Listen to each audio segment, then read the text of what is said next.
Hello everybody. I am already starting to transition to my new GoPro 9 Hero or Hero 9 Black. Trying to experiment with some of the interesting ways of mounting it and all that good stuff. So almost like having a dash cam, although that's not my intent. But I do want to make sure that I understand how to properly mount it and how to get some sort of some sort of good footage, especially with all the different features that it has. I will be experimenting with those time lapses, time warps. I still don't quite understand what the difference is. And yeah, today I'm actually on the lookout for some cars to film in my area, and also, just to play around on a Sunday. Who doesn't like that? So while I am driving around and goofing around and experimenting, I guess you guys will see some hopefully interesting footage. So here we go.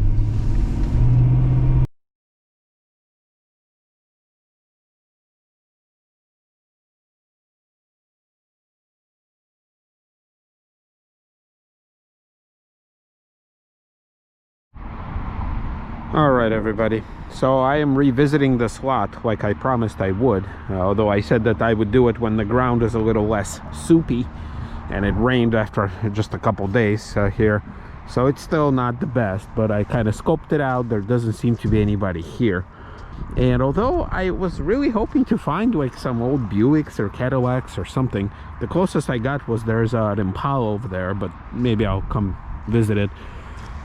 Yeah, I guess the only thing that's of interest really here, at least for me, is this fully loaded Toyota Camry from, I don't know from where.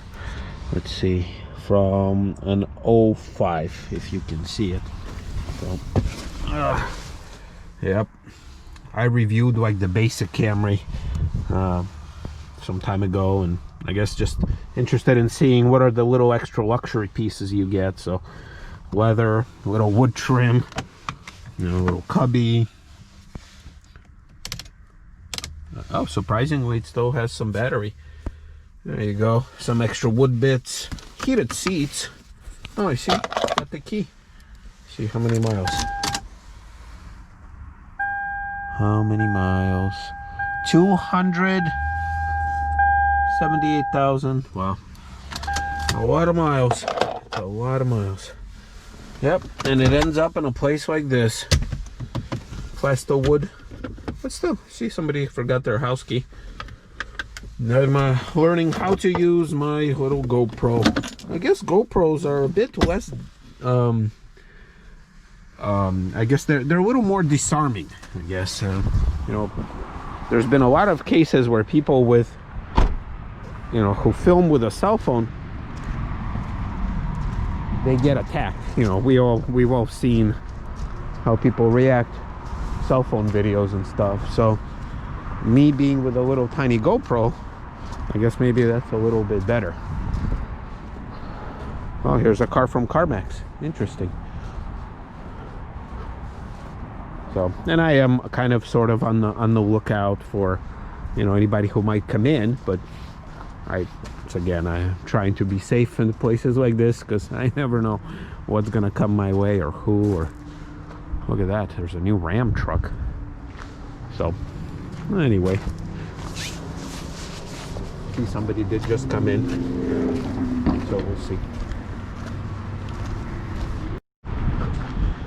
It's just some guy servicing his semi truck over there, so nothing major. He's not even paying attention to me. So we got Chevy Impala. Holy moly, Chevy Impala from Hertz Rent-A-Car. Wow, that thing has been through hell and back. Wow, look at this thing. And I love these cars too. Like, it's too sad and too bad seeing them like this, with all the airbags deployed. Well, this door doesn't even open. So yeah, look at this. All of them popped out. Look, there's a knee airbag, there's a side airbag, there's Like as soon as that happens, you know the car's totaled. There's an upper, there's a lower. Wow. Oh, look at this. Somebody forgot their jewelry. It's a V6. Yeah, so that's kind of disappointing. I thought I would come back here and I would find something of interest, at least to me, but besides some older destroyed cars, not a whole lot.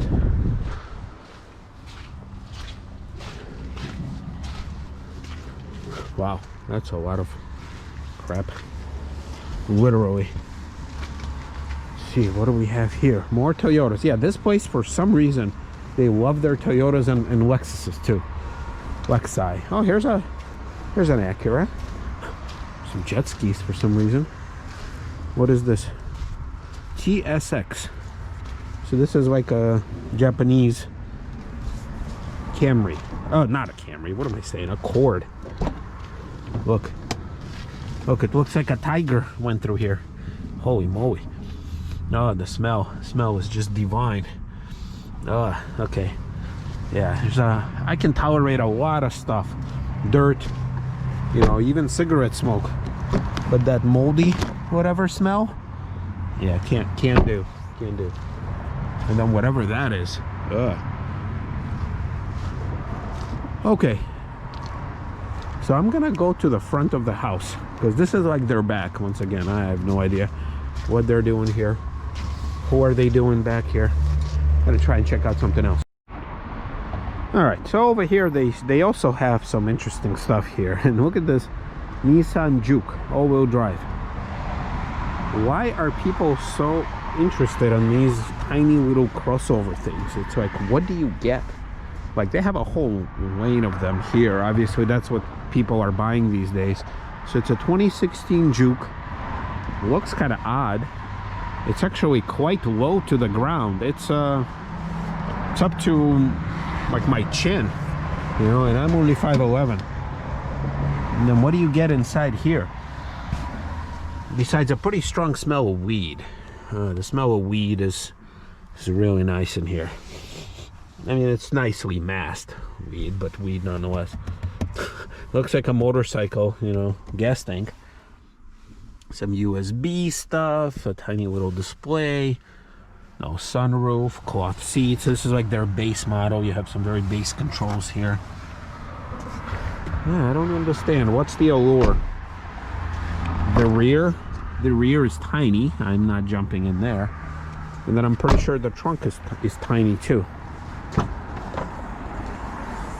Yeah, the trunk, I mean, it's like a Nissan Sentra category right here. So why are people still clamoring onto these things?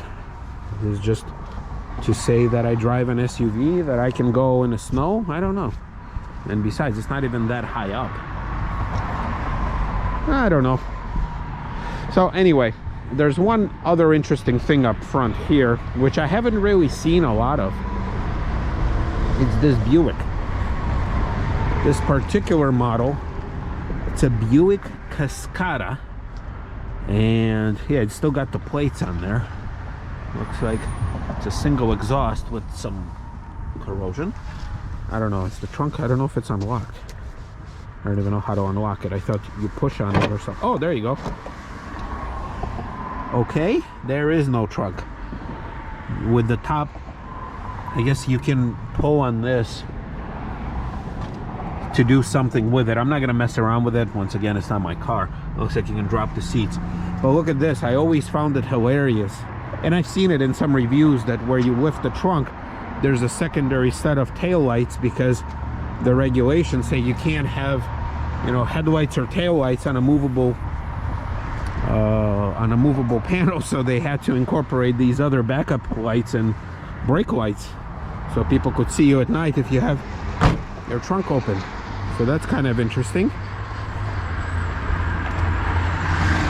So this was like one of the sorry, the sound is probably going to be pretty bad. This was one of the very few Buick convertibles, which, like I said, I've seen a few of them on the road, but I have not really been up close and personal. Look at this. It's nice. And I don't think I've ever been inside one. So I want to jump in here. No, and it smells all right. 52,000 miles. All right, so inside here, it's pretty much a Buick Regal. I mean, it's probably built on the same chassis. Look, it's got the same kind of dash. It's got a little bit extra feature, so it's got heated steering wheel, heated seats. Look at these tiny little dials. Wow. Yeah, and it's got the weird thing. I think they went way overboard with the buttons. I mean, oh my God. Look how many buttons there are. But yet they still figured out how to leave a blank switch. Like, they couldn't just come up with a random button. You know, like, look, they have lane departure warning, they have parking assist, they have whatever this is, traction control. Like, just stick one of these buttons. You see how it's a pause and play? Just stick one of them here and not leave a blank button. And it's a 2016, looks like. Yeah, like everything else, like it's okay for a little two-door convertible. Although this is hilarious. This is where the memory seat buttons would go, and then this thing doesn't have it, so they have a giant hole. Come on, Buick. Come on. I don't understand you. And no push button start either. This glossy black finish. Oh, look, found some change. This is all wobbly and stuff. Well, it is a nice, the fact that I found this Buick and I don't want to destroy it. This car sitting next to it. But once again, they missed the mark. They thought that people would want a convertible Buick, and they probably would have sold more if it wasn't based on some European stuff. You know, it just does not translate over. All right, and then this Charger, also relatively smelly. 114,000 miles, very base model with this wonky shifter. All right, not a whole lot to see here. So here you go. You know, sometimes it's, you know, I'm excited. I think I'm gonna find something interesting, and I usually do. But at the same time, something that's a lot more, it's a lot different than what I originally set out to find. So, all right, everybody, this was a weird little expedition, and we'll see you next time.